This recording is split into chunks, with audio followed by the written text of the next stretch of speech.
Story happening now. A search and rescue effort for a 9-year-old autistic boy, the one you see behind me, is underway in Madison County. Good evening. I'm Hillary Hunt. Fox 24's Jenny Camper is live in Madison County to give us the latest on that search. Jenny. Volunteers and search and rescue teams from all over northwest Arkansas have been out here since about 7 o'clock this morning. Here is who they're looking for: 9-year-old Dylan Lewis. Law enforcement tells me at this point there is no sign of him. He was last seen yesterday afternoon playing with a soccer ball outside his home on County Road 8645. Just after 3 o'clock on Thursday, Dylan's family realized he was missing. They called the police around 5 p.m. and a search and rescue effort started at 6. The search was called off when it got dark, but resumed this morning. Today, about 60 searchers, including neighbors and family friends, combed the area around his house. Teams are also using horses and canines to assist in the search. The heat will be a concern because it is, and the humidity is going to be high. The terrain is a concern. This is kind of a rough area. It's hilly, and we got several creeks, this creek and some small creeks running back. Neighbors say Lewis can walk and is verbal but rarely speaks. He was last seen wearing a blue shirt, blue shorts, a black hat, and black shoes. Now, Tri-County Search and Rescue is bringing a generator and lights out here so that teams can continue searching through the night if that is necessary. They tell me they are still optimistic they will find him. Fox 24 will keep you updated on this story as it develops. So far right now, live in Madison County, Jenny Camper, Fox 24 News. Breaking news on Fox 24 News at 5:30. The Arkansas State Crime Lab has confirmed the body found in a Springdale Hospital parking lot is the body of 45-year-old Christy Nichols. Her body was found in a car at the Northwest Arkansas Medical Center 9 days ago. Nichols was originally reported missing by the Marshal's office in Noel, Missouri back in August. She was last seen at the Catalyst Church in Bentonville. No cause of death has been determined, and that investigation is still underway.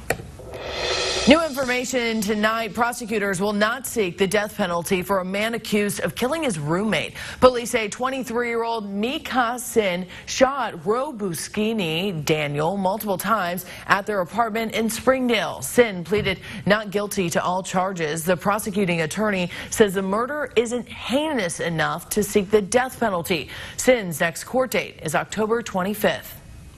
In national news, the Education Department is rolling back the Obama-era rules on handling sex assaults in school. Secretary of Education Betsy DeVos says that the rules were unfair to suspected offenders. She issued new guidelines that raise the standard of proof for schools' disciplinary processes. These rules affect K through 12 schools and also extend to universities. Republican lawmakers are facing growing opposition to their newest effort to repeal and replace Obamacare. The Graham-Cassidy bill says states would need to decide on their own health care plans by 2020. Medicaid directors say all 50 states have come out against the plan. They say the bill sets up individual states to fail. But that hasn't stopped Vice President Mike Pence from pressuring senators into supporting it. Join us in giving the people of Maine and the people of America a fresh start on health care reform. Right now, 2 Republican senators, including John McCain, say they won't support the bill. One more means it will likely fail, but President Trump and the bill's sponsors are trying to move it forward with a bill by next week. New details tonight. The Trump administration says it plans to unveil new travel ban restrictions that replace the president's overarching ban on citizens from 6 Muslim-majority nations. The new rules will cover anything from a complete ban on travel into the U.S. to new visa guidelines for citizens of specific countries. The White House has not yet officially confirmed the new measures. Turning to sports, our Pig Trail Nation team is live in Arlington. Drew Ammon is joining us now. Hey, Drew. Hey, Hill, yeah, we're getting set for the third game of the season for the Arkansas Razorbacks. Arkansas coming off a loss to TCU, so Arkansas is 1-1 on the year, and we are outside AT&T Stadium. That is Jerry World. Rivals collide here tomorrow as A&M will come over from College Station. Arkansas coming over from Fayetteville. It is almost time for the Southwest Classic. You know, so much has been said about how this will set the tone for the course of the rest of the season, at least for the Arkansas Razorbacks, who are in a critical situation at this point. It is the conference opener, and the Razorbacks badly in need of a win for several reasons. First, they are coming off a loss to the Horned Frogs. Second, they have to go on the road in conference play for back-to-back games starting October after closing this month with New Mexico State. Third, they just need to find a way to get over the hump Arkansas does not have a victory over A&M in the Coach B era. Our goal is to win the SEC West, and that game has nothing to do with it. It starts this week. This when the season starts. This when what we work for all throughout the year really comes into fruition, and we're excited for it. It sucks losing early, and obviously you want to be perfect, but that's one thing that you got to realize is it's still 0-0 in SEC play, and we still got everything in front of us, so I'm excited for it. It's very big just to go 1-0 in the SEC. It's a lot of confidence that we'll have building up after that game, knowing the type of schedule we have, and our bye week is over.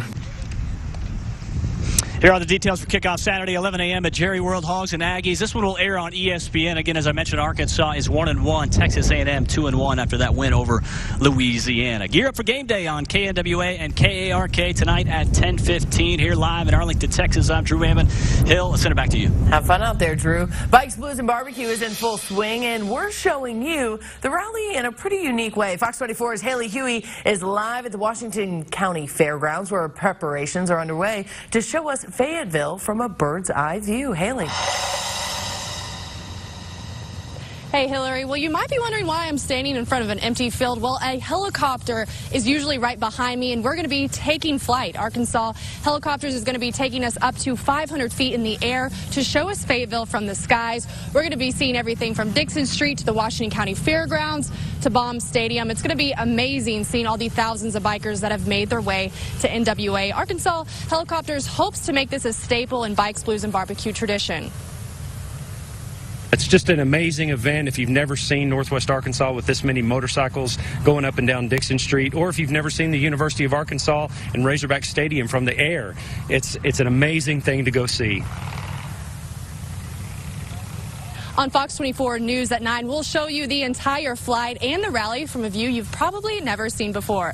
Live in Fayetteville, Haley Huey, Fox 24 News.